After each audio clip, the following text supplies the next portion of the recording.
Question है change the direct questions into reported speech.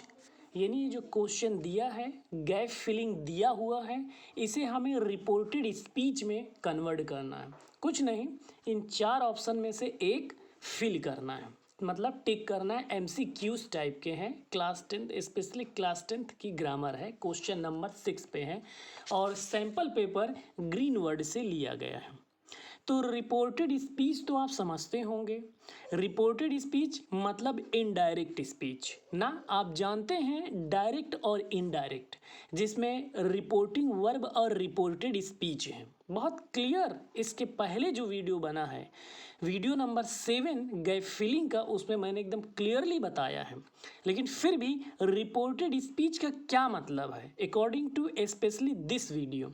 देखिए, reported speech है यानी सबसे आसान तरीका ये है कि इन चार में से हम उस ऑप्शंस को सिलेक्ट करेंगे जो ऑप्शन पास्ट टेंस में हो। सभी पास्ट टेंस में नहीं है, अगर आप ध्यान से इन ऑप्शंस को देखें तो जो पास्ट टेंस में हम उसी को सिलेक्ट करेंगे। क्यों उसी को सिलेक्ट करेंगे? क्योंकि डायरेक्ट क्वेश्चंस है जिसे हमें रिपोर्टेड स्पीच में, और आपको ये चीज़ बहुत अच्छी तरह से पता होगा कि रिपोर्टेड स्पीच हमेशा जो है पास्ट टेंस में रहती है। कैसे पता होगा? कुछ इस तरह, जैसे प्रेजेंट है तो पूरा पास्ट में चेंज होता है इनडायरेक्ट स्पीच में, और पास्ट है तो पास्ट आपस में चेंज हो जाते हैं, और अगर फ्यूचर है तो फ्यूचर पास्ट में चेंज होता है इनडायरेक्ट स्पीच में, यानी रिपोर्टेड स्पीच में। ये जो रिपोर्टेड वर्ड दिया हुआ है रिपोर्टेड स्पीच में। तो आइए क्वेश्चन देखते हैं, क्वेश्चन क्या कह रहा है। क्वेश्चन लिखा हुआ है 15A, मतलब एक चीज़ ध्यान रखना है, रिपोर्टेड स्पीच यानी ऑप्शन पास्ट का हो, क्योंकि इनडायरेक्ट में रिपोर्टेड स्पीच हमेशा पास्ट में रहता है। 15 ईयर ओल्ड राम, अब फिल क्या करना है? फाइट्स सिंगल हैंडेडली, ये इसे हमें फिल नहीं करना है।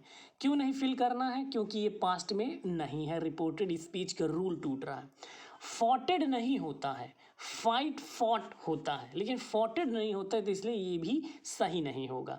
विल फाइट तो हो ही नहीं सकता, क्योंकि रिपोर्टिंग वर्ब जब पास्ट में रहता है तो रिपोर्टेड स्पीच को पास्ट में ही चेंज किया जाता है, तो विल फाइट तो हो ही नहीं सकता। इसलिए जब तीन ऑप्शन कट गए तो अपने आप ये ऑप्शन नंबर 4 होगा, फॉट सिंगल हैंडेडली, यही सही है। यही क्यों सही है? क्योंकि रिपोर्टेड स्पीच हमेशा पास्ट में होता है, और क्वेश्चन क्या कह रहा है? Change these direct questions into reported speech, या कहिए इनटू इनडायरेक्ट, एक ही बात है। तो मुझे उम्मीद है कि आप बहुत अच्छी तरीके से समझ रहे होंगे। आइए दो क्वेश्चन और इसी तरह के समझते हैं जो बहुत लॉजिक बेस्ड हैं, जिनमें ग्रामर के रूल्स का यूज़ हुआ है। और अगर आपको डायरेक्ट इनडायरेक्ट की रूल्स पता है, सिर्फ 3 सेंटेंसेस के, ज़्यादा मत जाइए, असर्टिव सेंटेंस, इंट्रोगेटिव सेंटेंस और इम्परेटिव के, तो भी आप ऐसी एक्सरसाइज को जरूर सॉल्व करेंगे। लेकिन जो एक्सरसाइज है पिछले सभी गैप फिलिंग के एक्सरसाइज से एकदम डिफरेंट है। तो नेक्स्ट क्या होगा? नेक्स्ट कुछ ऐसा है हमारा question number B, Delhi high court, kite flying in urban areas is illegal, need not to know Hindi meaning of these English sentences आज इंग्लिश ऑप्शंस। हिंदी नहीं पता तो भी कोई बात नहीं, सिर्फ हम क्वेश्चन को समझे हैं और उसके अकॉर्डिंग सॉल्व किए हैं। क्या कह रहा है क्वेश्चन? इसमें हमें इनटू रिपोर्टेड स्पीच यानी पास्ट वाली चीज़ पकड़ते हैं। तो जब पास्ट वाली चीज़ हम पकड़ते हैं, क्योंकि रिपोर्टेड इसमें है, तो डिक्लेयरिंग पास्ट में है नहीं है, हैज़ डिक्लेयर्ड पास्ट में है।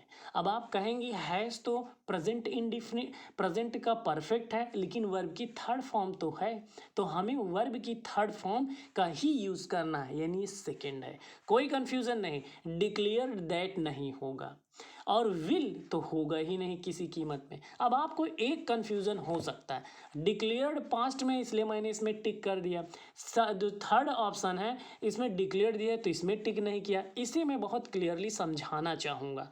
वर्ब पैटर्न तो आप अच्छी तरह से जानते होंगे, किसी भी टेंस का वर्ब पैटर्न। अफर्मेटिव की अगर बात करें तो सबसे पहले सब्जेक्ट आता है, फिर हेल्पिंग वर्ब आती है, फिर मेन वर्ब आती है, और टेंस के अकॉर्डिंग वर्ब की first form, second form, third form होती होती है, ठीक है। उसके बाद ऑब्जेक्ट आता है। तो ये एक सिंपल और जनरल रूल है, हम उसी रूल के अकॉर्डिंग इसको सॉल्व करते हैं। हालांकि सॉल्व हो गया है, लेकिन आपको और क्लियर समझाने के लिए मैं ये बताना चाहता हूँ कि दिल्ली हाई कोर्ट एक सब्जेक्ट है। दिल्ली हाई कोर्ट ये सब्जेक्ट है। तो अब टेंस के वर्ब पैटर्न, वर्ब सीक्वेंस के अकॉर्डिंग सब्जेक्ट दिया है तो क्या होनी चाहिए, हेल्पिंग वर्ब होनी चाहिए।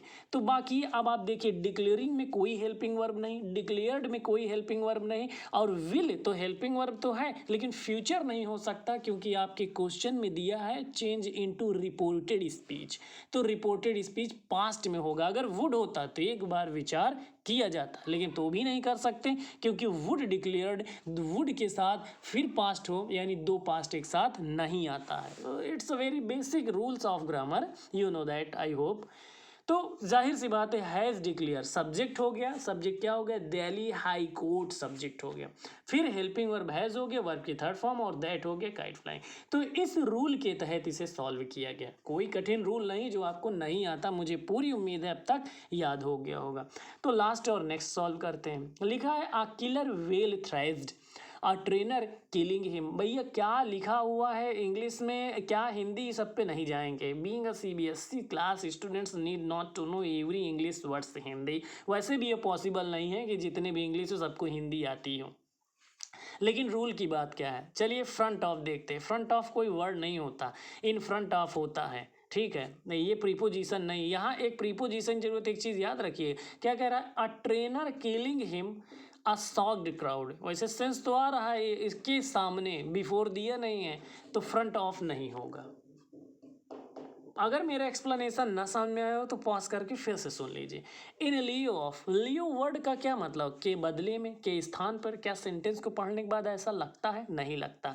अब आप कंफ्यूज होंगे तो पढ़ लीजिएगा तो खुद ही क्लियर हो। एट द फ्रंट ऑफ नहीं होता, हमें एक प्रीपोजिशन की जरूरत होती है, जो कि प्रीपोजिशन क्या है, इन फ्रंट ऑफ प्रीपोजिशन है। यहाँ इन फ्रंट ऑफ है, generally in front of, specially in front of का ही यूज़ होगा। तो इस तरह से इस वीडियो को मैं 3 क्वेश्चंस के 3 ऑप्शन सेलेक्ट किए हैं, जो कि गैप फिलिंग एमसीक्यूज़ हैं। मुझे उम्मीद है आपको ज़रूर कुछ ना कुछ नॉलेज मिला होगा, समझ में आया होगा। Thank you so much for seeing and understanding this type of video.